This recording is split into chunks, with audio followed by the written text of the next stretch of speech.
अस्सलामु अलैकुम वरहमतुल्लाहि वबरकातुहू। भाइयों बहनों, दोस्तों, बुजुर्गों, अजीज़ों,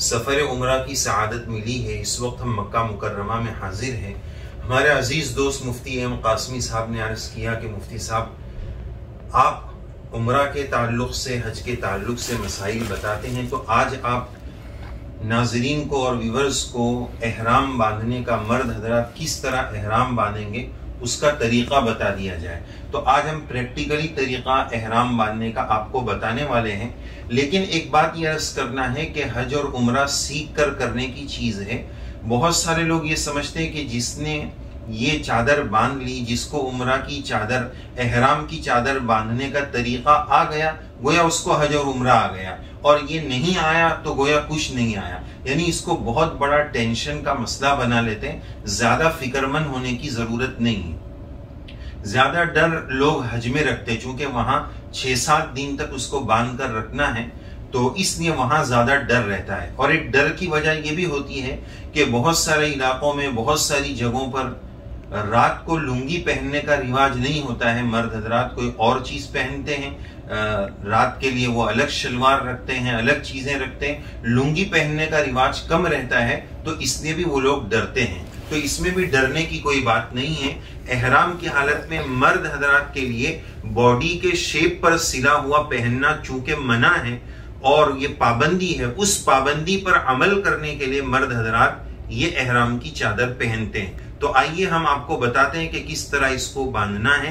एक बहुत अच्छा और आसान तरीका हम आपको बताने वाले हैं, लेकिन ये भी समझ लें कि ये तरीका कोई लाजिम और जरूरी नहीं है। जिसको जिस तरह सेट होता हो उस तरह वो बांध सकते हैं। तो आइए नाजरीन, हम आपको इसका प्रैक्टिकली तरीका बताते हैं कि किस तरह चादर बांधनी चाहिए।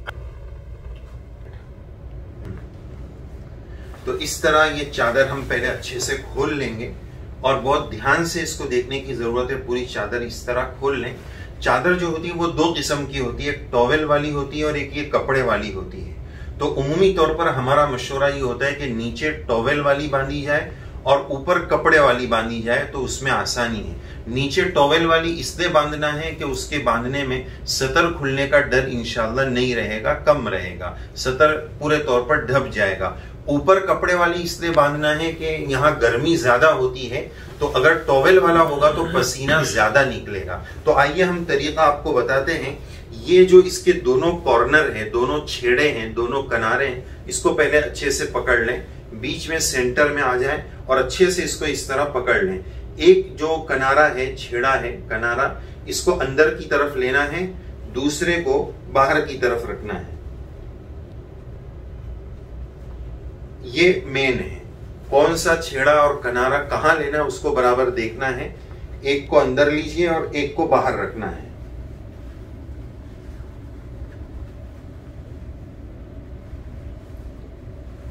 ये एक किनारा आप देख रहे हैं बाहर को है और एक अंदर की तरफ है।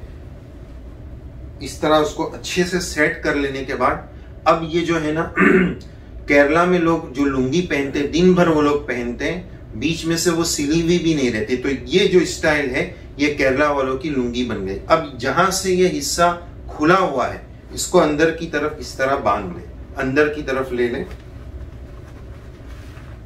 यहां से भी थोड़ा फोल्ड कर लें, यहां से भी कर, तो इससे जो है वो पूरी बॉडी पर ये इस तरह फिट हो जाएगा।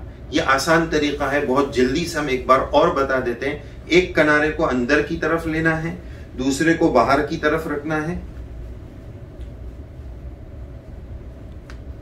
इस तरह, और जिस तरफ से बाहर का हिस्सा निकला हुआ है इसको जो है अंदर की तरफ कर लें और फिर इसको इस तरह फोल्ड कर लें, साइड से भी कर लें। और बहुत सारे लोग इस पर बेल्ट बांधते हैं, उसके बांधने में भी कोई हर्ज नहीं। एहराम की हालत में घड़ी भी पहन सकते हैं, छोटा रुमाल भी रख सकते हैं। इस तरह जो है इसको फिट बांध लें और उसके बाद ये चेक कर लें कि पांव जो है वो चौड़े हो पा रहे हैं या नहीं, इसको भी देख लें। और ये सिला हुआ हिस्सा अंदर गया या नहीं, इसको भी अच्छे से चेक कर लें।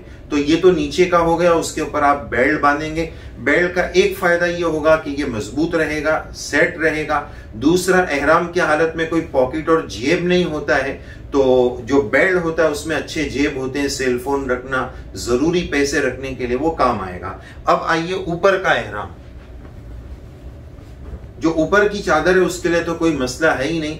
एक बात ये भी अर्ज करनी थी कि ये जो नाफ जिसको बोलते हैं डुट्टी, बहुत सारे लोगों को देखा गया कि एहराम की हालत में खास तौर पर ऐसा पेट ज्यादा हो तो वो डुट्टी से एहराम नीचे आ जाता है, सतर नजर आता है। ये बहुत गलत है, ये सही नहीं है। नाफ जो है वो छुपी रहनी चाहिए, ये सतर में दाखिल है। अब देखिए ऊपर के हिस्से में किस तरह बांधना है।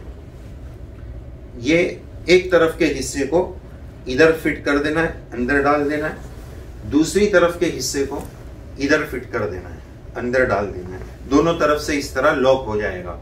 इसको इस तरह बंद कर दें। अगर बीच में नजर भी आ जाए, खुल जाए, चलेंगे तो ये खुलेगा, तो कोई हर्ज की बात नहीं है। उम्मीद है ये तरीका और ये तरतीब आपको समझ में आया होगा। फिर हम ये कहेंगे कि ये कोई फर्ज या वाजिब तरतीब नहीं है। जिसकी बॉडी पर जिस तरह सूट हो, फिट हो, आसानी हो, उस तरह बांधने की इजाजत और गुंजाइश है। अल्लाह तबारक व तआला सबके सफर उम्रा को, हज को आसान फरमा दे, कबूल सवाल फरमा दे। मुफ्ती साहब ये पूछना है जी, बाद लोग कांधे को खोल लेते हैं, तो उस सिलसिले में कुछ लोग कहते हैं कि इससे कांधा खोल लिया नमाज नहीं होगी, तो उस सिलसिले में क्या है? जी, मुफ्ती साहब ने एक अच्छी बात की तरफ तवज्जो दिलाई। हर वो तवाफ जिस तवाफ के बाद सही करनी हो, चाहे वो उम्रा का हो चाहे वो हज का हो, अगर उसके बाद सही करनी है तो मर्द हजरात ये दाहिना कंधा जो है इस तरह खोल देंगे। इसको यहां से फिट कर दिया, ये दाहिना कंधा खोल देंगे और इसको इस तरह ऊपर डाल देंगे। तो सातों तवाफ में इसको खुला रखना है। इसको अरबी में इस्तिबा कहते हैं। जब तवाफ फिनिश हो जाए, तवाफ के फौरन बाद इसको ढांप देना है। तवाफ के बाद जो 2 रकात वाजिबुत तवाफ पढ़ते हैं उसमें भी इसको ढांके रखना है।